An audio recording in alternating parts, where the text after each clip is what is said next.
So this one guy said that he grew up hating his dad until he found out the truth about his mom. And the truth that he found out about his mom was that the mom was keeping him away from the dad on purpose, right? That's what he explained. He then goes on to explain that he found this out when he reached out to his dad on social media. He reached out to his dad, him and his dad start having a conversation. He starts finding out new things about his father, new things about the relationship that the father had with the mother, and he's really just enjoying getting to know the personality of the dad. He then says to the dad, hey, can we actually meet up in person? Because I haven't seen you in years. So can we meet up in person? We live in the same city. Let's meet up. The dad agrees. At the time that the son reached out to the dad, he was in grade 11. And so he says to his dad, listen, will you be able to cater for both of us at the restaurant, or should I bring my own pocket money? And the dad says, no, please do come through. You're my son. I'm going to pay for you. Don't even worry about it. When he gets to the restaurant, he's feeling a little bit nervous. He's not sure how things are going to go.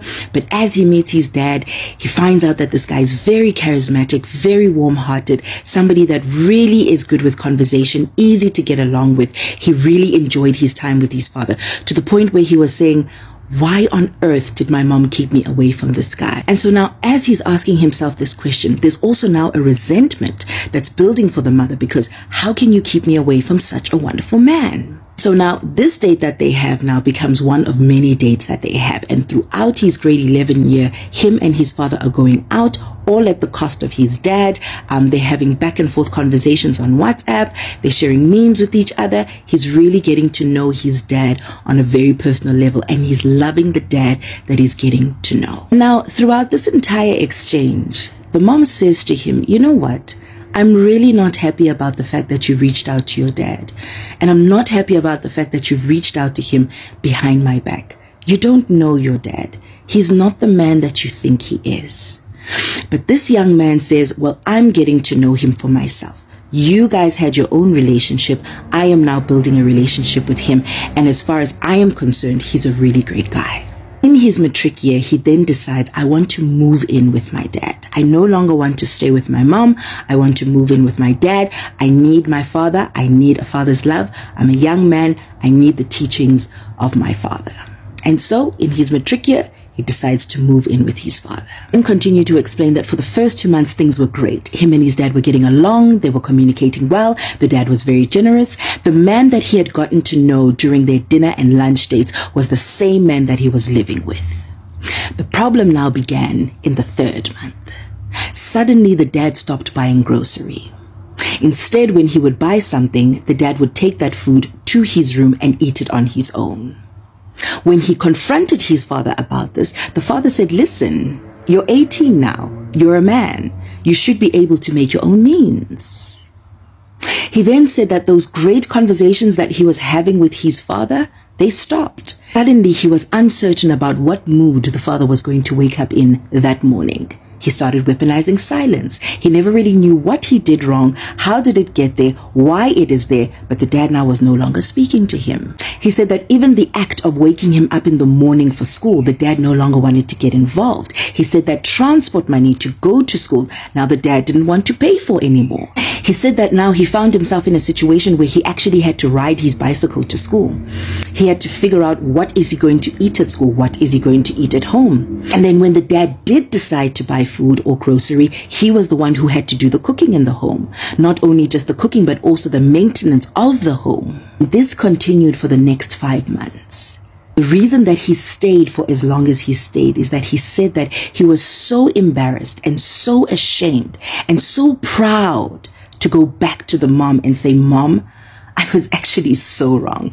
I was judging you for being the parent that stayed, when in fact, now I understand why you left. He said that the more he lived with his father, the more his mother's words dawned onto him, that this man that you're getting to know is not the person that you think he is. And he said throughout this entire time, his mom kept contacting him. How are you doing? What is going on? Is everything going well? How is school going? Please do come back, even if it is to visit. Eventually, before he wrote his final exams, he had found himself in such a depression that he called his mom and asked if he could come back home.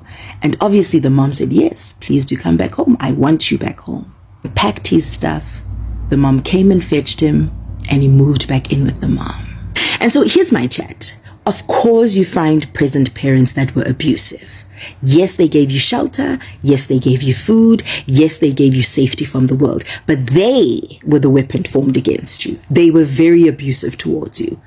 But I find that in a lot of situations, we demonize parents that were present, that were not abusive, but were flawed. And because they did not have the tools to raise us in a healthier way, we demonize. Forget about the fact that they were trying to make the best out of a situation that was very horrible. It's that parent who isn't present, jumps in whenever they want to. And because they're not doing all of the work of parenting, they seem like the better parent.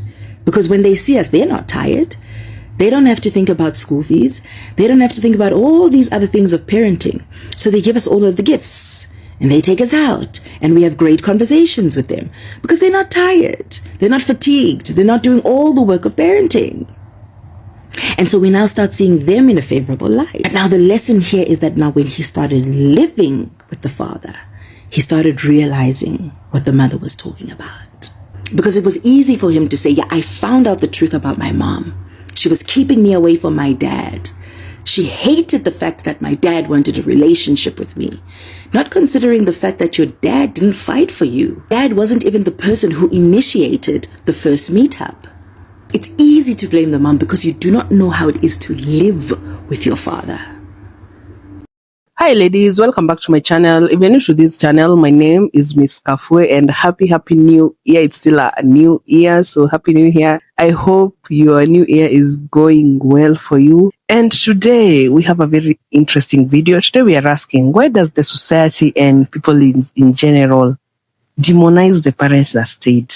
And more so, why does the child that you raised with sweat, blood and tears in most cases demonize the parents that stayed? And in most cases, this is usually the mother. Why is it that this happens? So this video will answer that question for you. And I urge you to watch till the end because I'll be giving my take right at the end. So without further ado, let's jump right into this video and then I'll be back to give my take on it.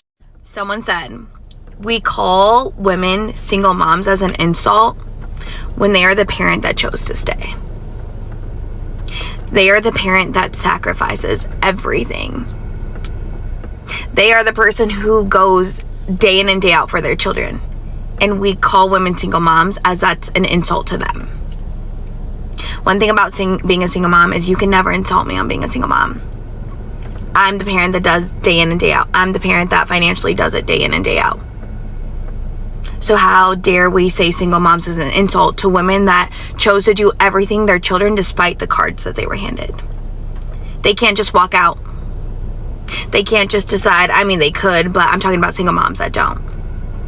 They're the ones that give everything for their children.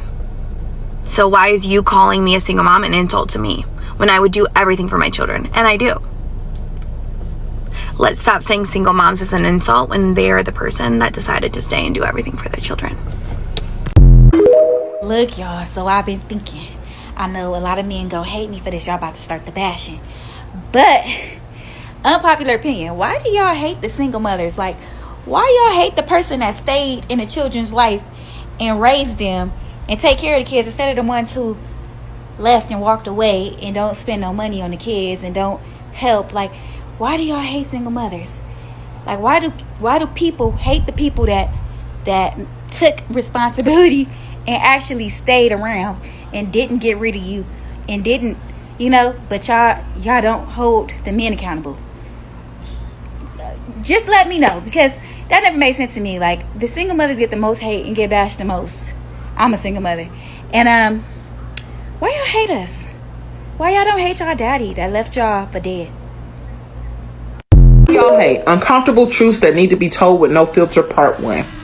Your absent parent made a conscious decision not to be a parent, period. Stop blaming the parent who stayed and tried their best to raise you while healing from trauma themselves. Hold the person accountable who left you and gave you no other option, who gave you no financial help, who gave you no place to escape when shit got tough. Your other parent that stayed, whether male or female, had the option to leave, but they didn't. They decided to stay. Make peace with that decision. Heal yourself. Don't keep living under the fantasy of, oh, she stopped him from being a father or he stopped her from being a mother. They chose this consciously. A real parent will move heaven, hell, and everything in between to be a part of their kid's life or just be next to them. Accept it. Heal from it. I need the world to become more single parent friendly or the parent that stayed friendly, because this is not it. These jobs are not the parent that stayed friendly. The child support office is not parent that stayed friendly. The internet is not parent that stayed friendly. Y'all, I'm going through it. None of these jobs are single parent friendly. And I'm saying single parent because I just had to go to the welfare office for the first time in years, like actually walk inside. And I see a lot of single dads in there. So I don't want to hear that it's single mom. So I'm no longer saying single mom. I'm saying single parent or the parent that stayed. Now, a lot of these jobs are not single parent friendly, but the most single parent friendly jobs that you can actually kind of live off of are mostly call centers. Now, everybody knows call centers are typically Monday through Friday. The doctor's office are also only Monday through Friday. So imagine you're asking your job, hey, can I take a weekday off so I can take my child to the doctor's office for their annual visit? And your job says no, or you're going to be fired. So then you're thinking to yourself, well, I can't lose the job because then I'm going to lose the roof over our head. So I don't take them. Then you get contacted by social workers or CPS, whatever it is in your state, saying your child didn't go to their annual visit. So now you might be charged with medical neglect. So then, get this. So then you reach out to your child's father and you're like, hey, can you take them to their doctor's appointment? And he says, no, he's busy. So you don't even want to deal with it because it's like, dang, man, whatever. So you just let that go. So then you go back to write him again. Obviously, in order to write him, I got to click on his social media. So I go click on his social media again and write him again. And you see that he out and about with his girlfriend and her kids. Hers, not theirs, not his, hers. You was out all day with the girl. And I just asked you to take your child to the doctor's appointment. So then you just get so fed up. Stay with me. So then you just get so fed up. You decide to write the girlfriend like, do you know that this man does not help take care of his child? And then you're met with, oh, you're a bitter baby mama. And you're just mad that he's in a relationship with her and not you. What did their relationship have to do with what? So then you like, man, that didn't get me nowhere. Let me walk myself to the child support office. I go to the child support office. I'm met with, oh, you're a bitter baby mama. Your baby daddy's with somebody else, and now you want to put him on child support. Not only that, you go file the paperwork anyways because forget what you're talking about. I ain't make this child by myself. I'm not taking care of this child by myself. At the child support office, after I get done filling out that big old 50,000 page novel, to be told I'm only getting $100 a month. You can keep that. $100 a month? That's spaghetti for the night. Talking about, well, how was he supposed to survive? The same way I'm surviving, taking care of his child by myself. What do you mean? What do you mean, how is he supposed to survive? Okay, well, if that's the case, let's split it 50-50. Because if you get your child half of the time that you're supposed to get your child half the time, I can go out and make more money. I can go out and get a second job. Because daycare, don't get me started on daycare, okay? Because daycare is ranging from like $18 to $24 an hour. Mind you, these call center jobs are only paying you between $16 and $22 an hour. So if I'm using all my money to pay for childcare, how am I living? How am I living? How am I surviving? It just seems like being the parent that stayed. I love my babies. I love my babies so much. And I know we gonna get through this. But it just seems like the entire world is against the parent that stayed. From jobs to these, y'all be swearing up and down welfare, be giving money. I'm telling you, I went into this welfare office and they offered me $370 something a month. And that's if I quit my job. If I quit my job, I can get $370 something a month. I don't know why people be up under these comments talking about oh, single moms be on welfare. This welfare is not ish. Okay? It's not ish. They want you flat broke. They want you homeless. They want you homeless in order to give you scraps and pennies. I'm so sick to my stomach, like, yeah, I'm mad. I'm not bitter. I'm mad. I'm mad that these baby daddies is able to just get up, wake up. Not one care in the world if their child ate that day. Not one care in the world if their child made it to school that day. Not one care in the world if their child is able to make it to their doctor's appointments. A lot of these baby daddies don't even know their child's primary care provider, their shoe size, their clothes size, their teacher's names. And y'all out here bashing the parent that stayed. Y'all gotta do better, because ain't no way. Hey girl, good morning. Bring it on in. You know what it is. It's some nasty work when your adult children or your teenage children or your children in general disrespect you because you stayed. Yeah, they never have that same energy with the parent that's departed. They always abuse the parent that did stay. And it's some nasty work, and you need to do better. You need to do better. Stop blaming the parent that stayed. Stop disrespecting the parent that stayed. Stop disregarding the experience of the parent that stayed. And both parents are obligated to say, but there's always so much judgment on moms and how they parent when they are the ones that stayed. So let's do better. Let's do better. Let's do better in 2025 and beyond. And also make sure you tapped into Mom's True Tea podcast, streaming on all platforms. And stay tuned for season 2. Okay. Hey, y'all. I'm going to need y'all to start having smoke for the families of deadbeat dads who don't maintain a relationship with the children's mother and with the kids. Because when that man from Detroit said that she could have called my people, no, she couldn't have, because the fact that she was unhoused for 3 months shows that they didn't have a relationship. A lot of y'all out there have grandkids, nieces, nephews, cousins, great nieces that you have zero interaction with because the dad don't fool with the mom and he don't take care of them. He be at all the family functions. He bring his new girl's kids around, but he doesn't bring them, and you don't check him on it. You don't check his parents on it. If you're like, a cousin or a family friend or whatever, y'all don't even say nothing about it. Y'all maintain friendships with these people and act like they're decent when they are actively ignoring family members. They are deadbeats too. And people say, well, that ain't my responsibility. The heck it's not. Number one, if you raise the dude that can just roll out like that, that's your fault. That is all on you. You brought it up because guess what? And the reason why I'm going to say it's all on you, because you're supporting him in that mess. You're enabling him in that mess. Now, I will say, I can think of one in particular right now. Baby, her son acting fool all he wants to. She gonna get that grandbaby and she gonna call her son out on his foolishness every time. She doesn't care if he's uncomfortable. But why is it that's quite literally the only one I know? Every other woman I know who has a deadbeat father, and every man and woman I know who grew up and their dad was a deadbeat, their father's side of the family never came. They never came for anything. Oh, wait a minute. They wanted to show up at graduation. Oh, baby, you got your PhD. Oh, my gosh, he got a doctorate. What? Your mama didn't tell me that. You don't talk to the mama. You just happen to see him out at the Piggly Wiggly. Now you want to know about a party. Now you want to go. Y'all be ignoring these children because the daddy's ignoring them. And oh my gosh, it is so frustrating. No, she could not have called your family because your family didn't want to be bothered with your kids because you didn't want to be bothered with your kids. That same indifference and flat affect, he got that from his family. And I'm going to do you one better. I'd be willing to bet money that his daddy wasn't around. And for a lot of these people, since my baby daddy wasn't around and his family ignored me and I didn't have a relationship with any of them, if my son did, I'm going to do the same. It's a subconscious thing. Misery loves company, right? Why should you have what I didn't? Why should I give to you what wasn't given to me? We always want to talk about unhealed men and women hunching and making babies. We need to talk about these grandparents because we love to scream, it takes a village. We understand that. But when something like this happens, oh, the mama should have done this. Either we need a village or we don't. And if the village is necessity and the village is needed, that means the village has a responsibility. It has a responsibility to help in making sure these children are healthy in every possible way and have what they need. But y'all will all of a sudden abandon the principle of a village for some dusty, rusty fool. And like my good sis Griot J.B. Harris said, he looked like a SoundCloud rapper.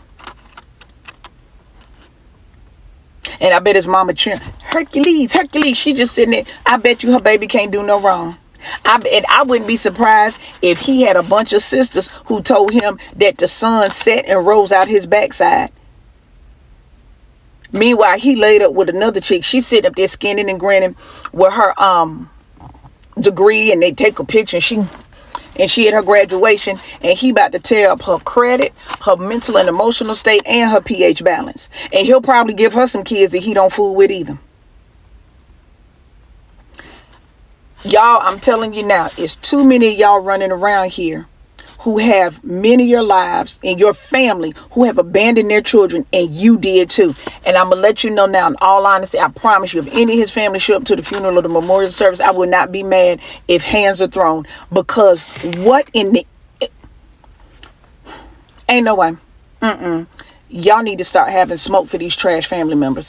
Unfortunately, men are never held accountable for creating broken homes. He can literally go get this woman pregnant, the next woman pregnant, abandon them, start a whole new family and stay with that one chick, and he'll get praised for it.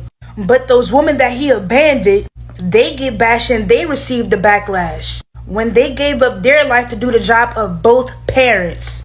When most women become single moms, they get the hate that the father of their child should be getting. He's the one that abandoned his family. So why isn't he receiving the hate?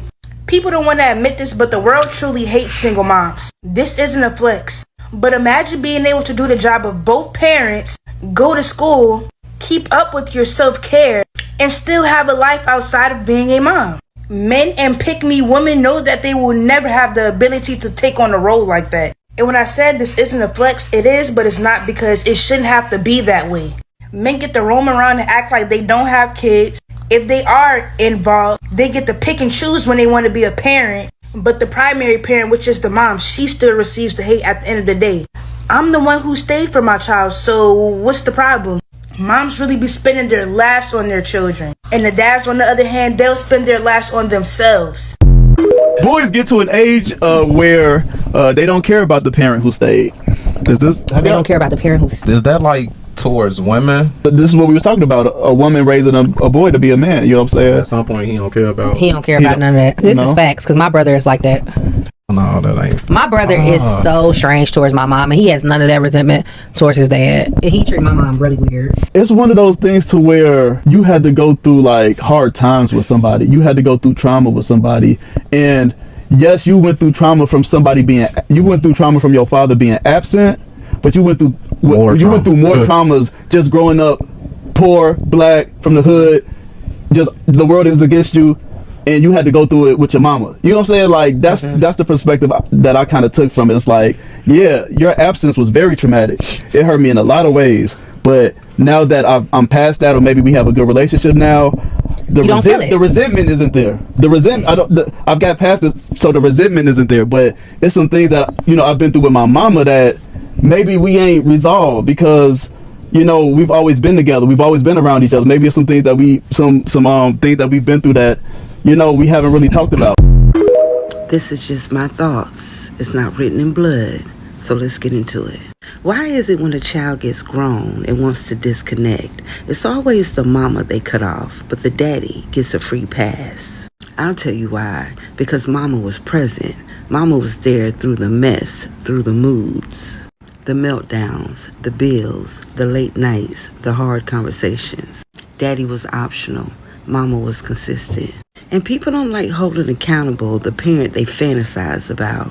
And it's easier to blame the parent that raised them than the parent that barely showed up. Some adult kids disconnect from the mother because the mother is the one who set the rules, who held the boundaries, disciplined, corrected, and told them no. Daddy, he popped in, cracked a joke, dropped off a few dollars, and dipped. That's easy love. That's convenient love. But mama saw the real them. Mama held them accountable. Mama told them the truth. And the truth is, you can't resent somebody that wasn't there, but you can resent somebody that was, because she's the one who had expectations. So if the child disconnects from you, but stays in contact with the father, it's not because you were the worst. It's because you were present, you were real, you were consistent, and you were the one who taught them what love actually looks like. And sometimes the parent who did the most gets the least appreciation. And don't worry, time has a funny way of revealing who really held the family together. You ever notice how women get blamed for everything that men do? Right? Like, a man will cheat on his wife, and instead of holding him accountable for his actions, they'll be like, well, why was his wife not doing her wifely duties that he felt like he needed to step out? Or like a woman will get assaulted and they'll be like, what was she wearing? How much did she have to drink? Why was she there?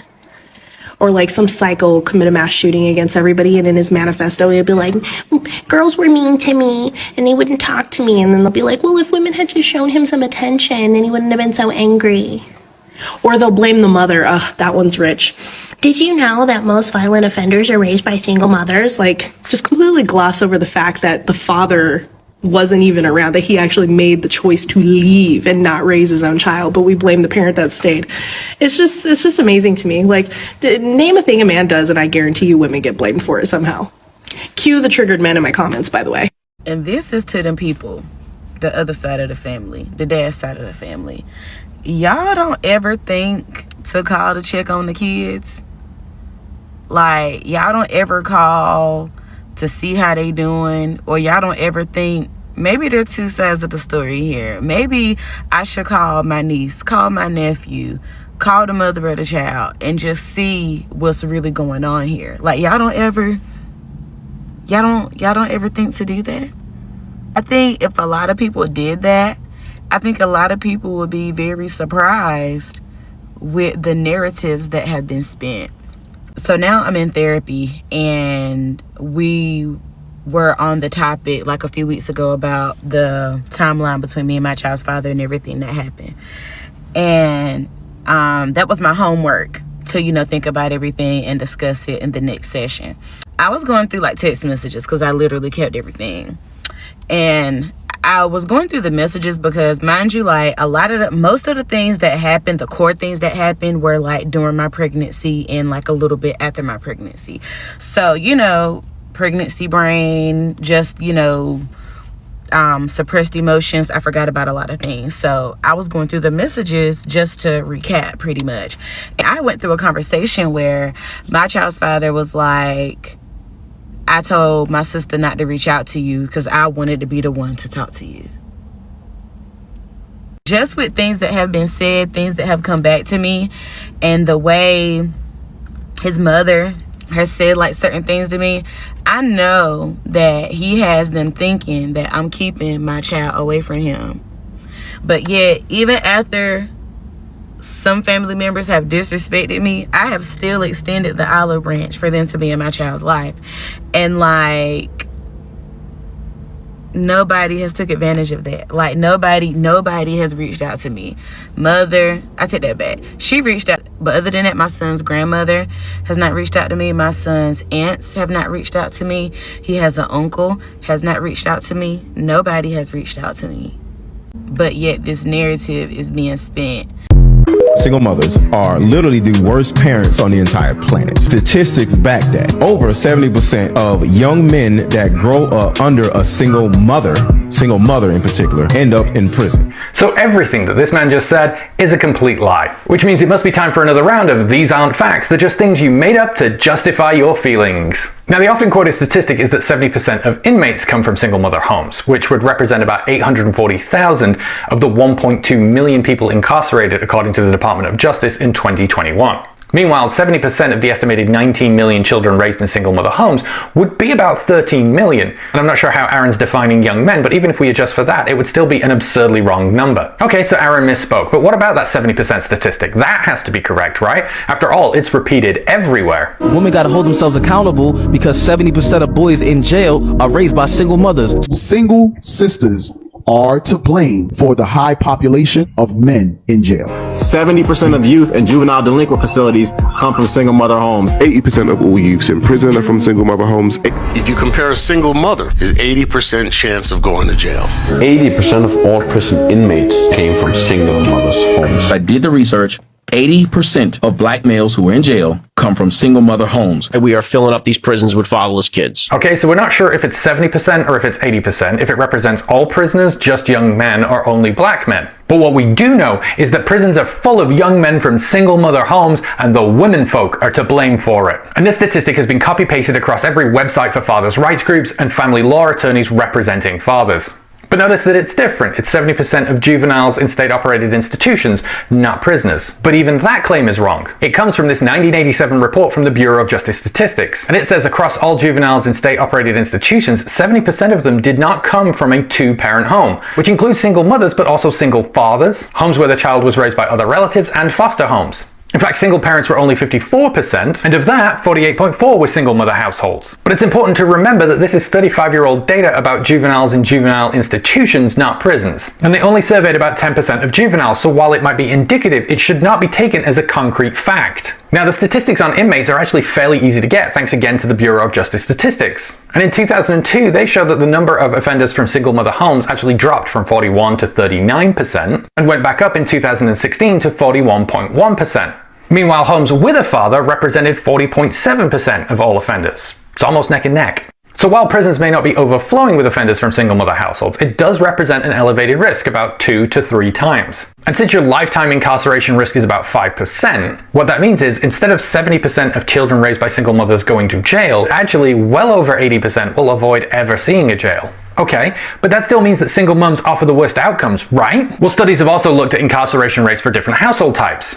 And they did again find that 3 times risk for single mother households. And you can see that when we adjust for social, educational, and economic disparity, that risk drops to about 2 times. But before single fathers start to crow about this, look what happens when dad gets a new partner. they offer some of the worst outcomes. And when we remove the economic advantage that single fathers often have, you can see that single fathers with a new partner offer the worst outcomes, beating out single mothers with stepfathers, and even children not raised by either parent. So if we really care about childhood outcomes, we need to be teaching men not to ignore their children the minute a new woman shows up. And even if we just want to focus on improving the outcomes for single mother households, then we need to talk about what causes them, which is absentee fathers, because absentee fathers are a huge problem. Anywhere between 1/5 and 1/4 of all fathers have no contact with any of their children. And this is often framed as, oh, my baby mother or my bee of an ex-wife doesn't let me see the kids. But that's also not true, because when we look only at men with high levels of custody, 40%, almost half of those who start out with weekly contact, virtually abandon their children within 8 years, having little to no contact. And studies have looked into the risk factors for father abandonment and found that once again top of the list is fathers who have a new partner. And if they have a child with that new partner, then virtually all of them abandon their previous children. So if we really care about improving childhood outcomes, then we need to stop talking about single mothers and instead talk about the disgusting attitudes and behaviors in fathers that treat their children as disposable. It's funny how the parent who stays get questioned and the one who left gets celebrated. Because here's the truth that nobody wants to talk about. A mother will miss birthdays, holidays, and events, not because she doesn't care, but because she's working, sacrificing, doing everything she can to keep her child safe and covered. And the hardest part is, it ain't even hard, I would say it's heartbreaking. The child doesn't always see the tears she has, or the exhaustion that she pushes through, or the nights she goes without, just to make sure they never have to. And even when she's doing her best, helping with homework, cooking dinner, paying every bill on her own, there will still be someone who says she's not doing enough. That's sad. And the one day she's tired, the world is quick to call her the problem. Yet meanwhile, a father can show up once a month, post pictures online, and be called the father of the year. He buys one toy and people cheer him on like, oh yeah, at least he's doing something. They cheer like he built the whole childhood. But the mother who's been paying for everything is told that that's just what mothers do. That's your job. Not even about the bills. It's with everything, y'all. And we know not all fathers. Some fathers fight hard, love hard, sacrifice too. And we honor those men truly. But for the ones who left her to do it all alone, this story hits different. It does. The story will always hit different for the people who this shoe gonna fit on too. Because one day he walks back in with a smile, a gift, and suddenly he's the hero to the child. Now she's the villain, the mother, the strict one, the one who always has an attitude. They forget the lunches she packed, the prayers she prayed, the battle she fought silently, while she still showed up every single day, even when she didn't want to. A child can run into the arms of the father who vanished while resenting the mother who never left. They act as if you can't love two. You got to love one or the other. And that hurts more than she'll ever admit. That hurt me more than I'll ever admit. But here's what they don't know. And let me retract. That hurt me previously. Now I have joy. The Lord gave me peace and joy. Ooh, child. But mothers, they don't have the option to leave. That doesn't mean she didn't want to. Mothers who stay feel trapped too, but they stay anyway. They stay anyway because love holds them in place when everything in the inside wants to break. And let's be real, y'all. Please, let's be real. Y'all know I like to keep it real. Some mothers choose life when everyone around them said the opposite. Some sat through ultrasound rooms filled with fear, hospital beds covered in wires and prayers, NICU nights that felt like years, begging God for just one more day. Some were told to get a baby up, that they weren't ready, that motherhood would ruin their life. I was told that when I was pregnant with my first daughter. But yet I still said, that's my baby and I will fight for them. She slept in hospital chairs, worked through panic, risked her health, her peace, her body so that child could live. It's sad, y'all. And sometimes the same child that she almost died to save grows up acting like she never cared at all. That one hit different. Not all children, but some. Some. And only God knows the battle she had to win just to bring that child into the world. Only God knows. If only they knew the prayers she prayed just to keep them alive. She saved their life even when no one else saved hers. It's quiet now, huh? Somebody need to hear this today. And then there's the courtroom. The good old courtroom where a mother who did everything gets treated like she's barely enough. Where the father gets praised simply for wanting to try. The mom has to prove she's worthy while dad has to prove he's present. Y'all see the hypocrisy in that? Because yes, not all fathers, but some can disappear for years, file papers once, and suddenly the mother is the one on trial, forced to defend the life she built alone. And the courts don't see the survival mode. They don't see it at all. They don't see the late night fevers, the sleep she sacrificed, and the love that kept everything standing. They don't see those times. They don't, but God sees. Even when the system refuses to, God sees. And children grow up. They grow up, and understanding grows with them, with some. One day they'll look back and realize who wiped their tears, who skipped meals, who fought battles in silence, who carried the weight of two parents because one chose not to. And that's a heavy weight, y'all. It's a real heavy weight. But not every grown child gets there quickly. They don't. Unfortunately. Some still blame the mother for what the father never did. Some run to the parent who gave the least. And run away from the one who gave the most. And some mothers, they sacrifice more than anything the child will ever understand. Especially our military mothers who served the country while still trying to serve their families. Very hard.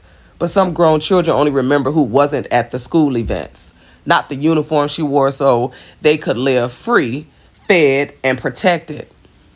They don't see the nightmares, the strength she had to hold on for the world and the strength she had to hold on at home.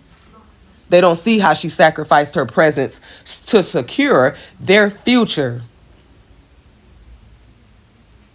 It's sad, but God does. God sees it because he honors every mother who stayed in the fight, whether it was at home, in uniform, or in the courtroom. God knows our hearts. So no, this isn't about tearing fathers down. There are great dads out there showing up every day with love and attention, and we celebrate them. We do. But this is about honoring the mothers who are judged instead of thanked, blamed instead of celebrated, questioned instead of appreciated. So to every mother doing it alone, God sees you. He does. He sees you. He sees every tear, every silent prayer, every late night and every early morning. He sees the love behind your sacrifices, even when your child doesn't yet. Some children will never see it until you gone. You're not the villain. You are the warrior, the protector, the provider, the safe place. You're not failing, you're carrying, and God is carrying you too. Always remember that. Because your child will understand one day.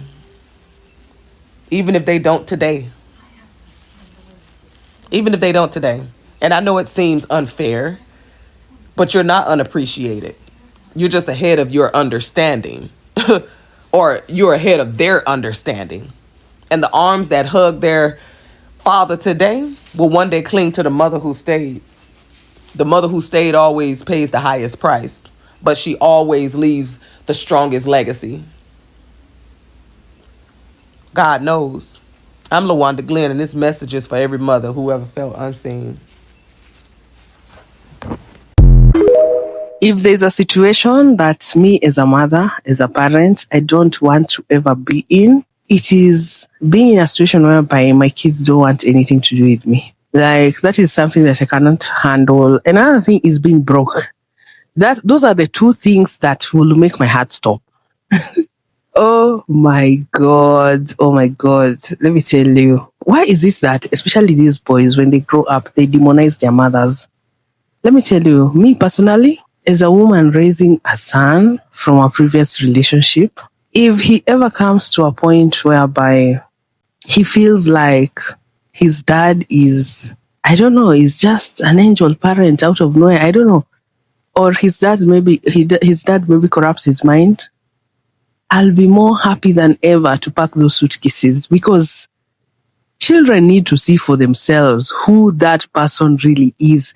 Please pack those suitcases. Let them meet that suitcase in the gate, at the gate, sorry.